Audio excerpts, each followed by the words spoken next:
So I'm here at the VA again because this is where I work. Change that. I worked past tense because right now it's 2 o'clock and I just got notified that my position is no longer valid, and so I am going to go turn in my laptop and go home. Again, my performance was not good enough, even though when I talked to my boss, they absolutely, everybody I work with, including my boss, absolutely loved the work I was doing. But it was nice being here, helping out veterans every day, day in and day out, and doing a good job for my fellow patriots. It sucks, you know. I'm not a Trump supporter, never have been, definitely never will be.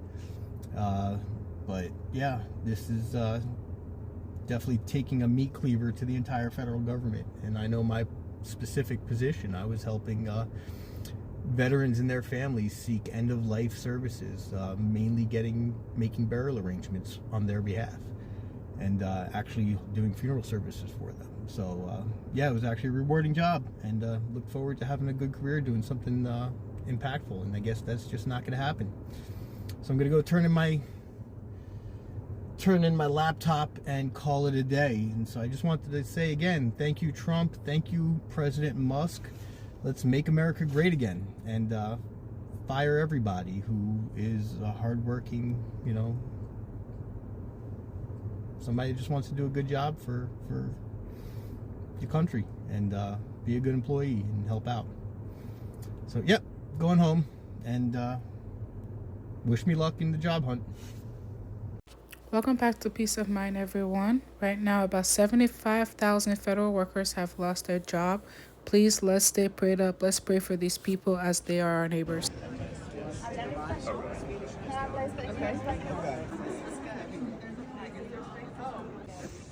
Can you tell us what your message is to these senators while we're walking? I think it's really cruel to fire people for poor performance when they've only had great feedback. We've never had an issue with our performance, and we're doing work for the American public.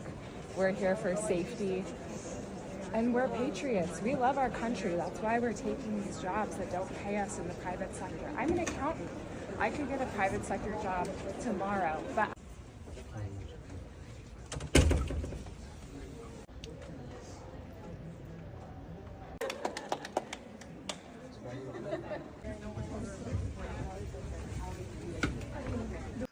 I mean, it wasn't a legal firing.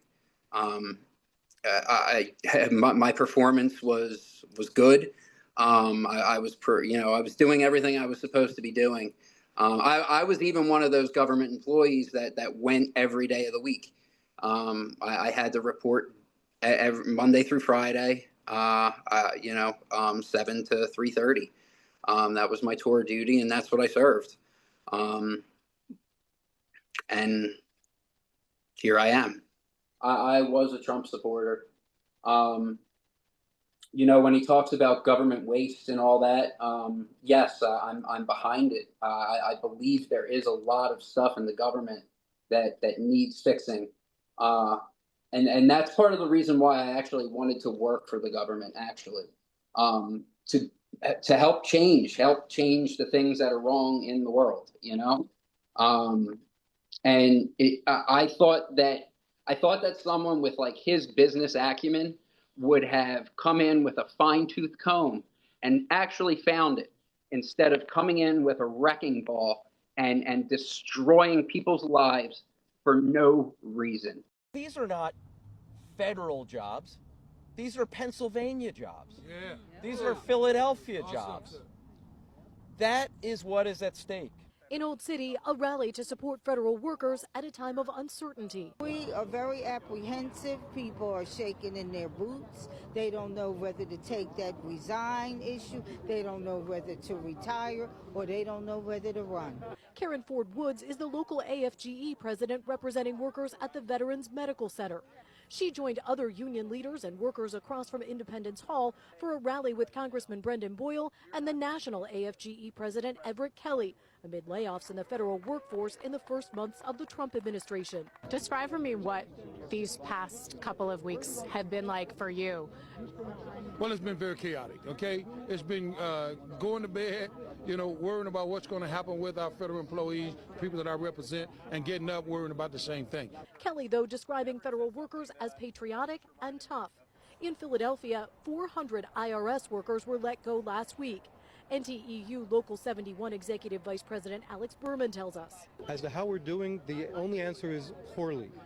I have been on my phone constantly talking to the more than 400 people at my chapter alone who were let go under false pretenses. Now we're looking at, if you don't do X, you will be fired. Berman referring to an email sent to federal workers asking them to detail their work last week. The rally today happening at Independence National Historical Park, which also saw 2 people laid off recently, a union official tells us. Congressman Brendan Boyle heading up the rally and raising questions about a longer-term impact as well. I truly worry about the future of our workforce. Imagine attempting to recruit the best and the brightest right now to join public service. Why would anyone sign up for this treatment? This message is for federal workers like me. Take your sick leave. Book all your appointments. Schedule all your appointments now. Schedule every single one of them right now. Now. I checked my government phone and I was like, I got fired. You thought it was a joke. Well, I mean, I knew it was real, but I was like, it was funny because wow, they did it. They actually did. This is happening. So I could say disbelief. And that's why you can't help, again, it's a veteran mentality where you just laugh at it. You're like, oh my God. Okay. So what do you do now? So immediately following that, though, I called my immediate supervisor to let him know. I was like, hey, just letting you know, I know you're on vacation right now, but I just got fired. Immediately calls me back. He's like, what? Tell me, show me. And I called, next hire. Because again, the Ann Arbor VA is an amazing place. We have great leadership. And everybody was genuinely concerned and surprised because they're like, we had no idea. Nobody in your direct chain of command knew you were being fired. Nobody. The director of our hospital had no idea. What does that tell you about the reasoning behind it? It was arbitrary and it wasn't thought out and poorly executed. I think it's become pretty obvious and how we've seen with other agencies and the people that were terminated, rehired, some terminated again. My job is to take care of veterans and to help make sure our doctors and nurses and providers can do it. I don't care whose picture's on the wall downstairs. What do you think the people who see jobs like yours as lines on a spreadsheet are missing? Again, there is absolutely no denying that there are areas where our government agencies can be made more efficient. There's no way to say they're perfectly running machines, but it's all about the execution and perhaps the input from the people that are running these places that should be taken into account. Because from my perspective, somebody looked at a spreadsheet who has no idea what happens in our hospital, no idea what my position is, but they saw it, not a doctor, not a nurse, probationary, you're not in a union, click. They didn't ask my supervisor if he was okay with it. They didn't consult the director of our hospital if she was okay with it, or even what my job was. And if I was to be removed, can we continue?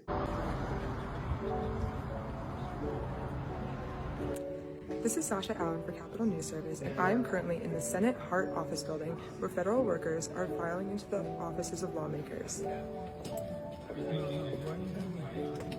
This morning, these workers talked to Senate Republican leader John Thune about the recent layoffs. We love our country. That's why we're taking these jobs that don't pay us in the private sector. I'm an accountant. I can get a private sector job tomorrow, but I care about this country and I want to be here. The events of the day were peaceful, but some federal workers were upset with the response from staffers and senators who either kicked them out of their offices or were unwilling to speak about the issue.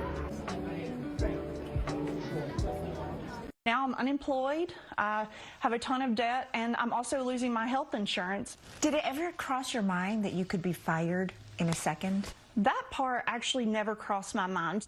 Did your supervisor give you a reason for why you were getting fired? They made it clear that I was not being terminated because of anything that I had done. An HHS official sent Sandlin a letter saying your performance has not been adequate to justify further employment at the agency. When I got it really upset me because it felt like it wasn't truthful. My boss, her boss, and even his boss all said that that was not true. Our CBS News data team found that at the Veterans Health Administration, which implements the health care program for vets, probationary workers account for 30% of the staff. At the Department of Agriculture, it's 19% of the branch that performs food safety inspections. When it comes to air safety, about 1/3 of the TSA may be impacted. So far, 2,000 probationary workers at NIH have lost their jobs. What does the public stand to lose with these widespread layoffs? We are important and we do important work. We're impactful, and if you have questions or concerns about federal workers, ask one. I was overseeing cybersecurity for VA.gov, which is the Department of Veteran Affairs flagship website, which veterans and their caregivers and their families use to access information about VA benefits and services, and to actually utilize VA benefits and services. I was in that role for a year and a half before I was fired on February 14th. I was fired by email at about 8:45 p.m. on a Friday night. Due to the restructuring and changes to USDS's mission, USDS no longer has a need for your services. And there was no prior notice to me, and there was also no prior notice to any of the people that I worked with or for at VA. So millions of people use that website every month. What's at stake is their private health information, their financial information, their bank account numbers, their credit account numbers, their disability information. My cybersecurity concern for the VA in particular is that given how the government has been functioning for the last month, I don't think the people at VA in the group that I worked with are going to be able to replace me. I think they're going to be lacking essential oversight over cybersecurity processes for VA.gov. I'm also concerned that if DOGE continues the same pattern at VA that they've executed at every other agency, eventually the people from DOGE are going to start digging around inside private VA databases that contain people's private information. And I don't think they should have access to that data. These are people who have never been background checked. They're not confirmed to be trustworthy. I am very concerned that what DOGE is doing is trying to break down the walls of decentralization that have kept data siloed within individual agencies and trying to pull that data together and centralize it in one place. The reason why data are segregated in different agencies such that no one agency has access to it all is to minimize the likelihood of abuse, because there is a long history of governments that aggregate a lot of data about their citizens using that data to abuse citizens who are viewed as enemies of the state. So in response to recent widespread federal layoffs, freshman Democratic Congressman Derek Tran has introduced legislation aimed at reinstating veterans who were terminated without cause since the beginning of President Donald Trump's second term. Now, the proposed bill mandates that federal agencies provide detailed reports to Congress justifying the termination of veteran employees. Now, data reportedly from the House Appropriations Committee's Democratic members indicates that nearly 6,000 veterans are among the approximately 38,000 federal employees dismissed under the Department of Government Efficiency. Now, Tran's personal history as the son of Vietnamese immigrants and his military service inspire his commitment to advocate for veterans' rights and employment security. Now, the federal government has historically promoted the hiring of veterans for civilian roles across its agencies following their military service. Now, this effort was strengthened by the Veterans Employment Initiative introduced by President Barack Obama, which aimed to simplify and enhance the recruitment and retention of veterans in federal positions. Follow for more military-related news. I didn't realize how many people hate federal workers until the last couple weeks. Over the last few weeks, I've been told I am lazy, I get paid too much, or I don't contribute anything into American society. I'm a GS7 living in New York City, one of the most expensive places in the world. You can look up that salary if you want. Not to mention, I have an Ivy League education in which most of my peers make triple what I do out of college. But yet, I chose to give back to the American people. If I did investment banking, would I be helping anyone? If I worked for BlackRock, buying all the affordable housing, would that be beneficial? because I'm sure I would not be getting the same hate if I did those jobs. I find it incredibly worrying when people are actively preying on the downfall of 2 million Americans, hoping that they lose their jobs. A lot of us are highly educated and highly skilled, and now we'll be competing for your jobs. We say America is the land of meritocracy. If you work hard, you get rewarded for it. We're all watching thousands of people being victimized, people we know, people who have shown that they've put their heart and soul into their work. They're being victimized by this situation, and we're just standing by. And for me, it's like, I work in mental health. The hospitals are filled with people with suicidal ideation, you know? This is not something that we can just stand by and watch. I'm happy more and more people are going and protesting in Capitol Hill, protesting to their senators, because the goal of us changing things, the goal of us having a presidency is that we're going to get more jobs for individuals. People are going to have their lives back. We're going to build welfare. And just to strip away 75,000 jobs, this is very detrimental, and we need to pray, but we also need to be very vigilant. This is why I'm very vigilant on this channel more and more and creating reaction videos. I want us to actually conversate and be kind to each other, because this is going to impact us. These people are our neighbors. I'm already seeing a lot of suicidal ideation. I'm seeing a lot of just chaos, impatient working in psych. This is going to impact all of us, whether we work in federal or not.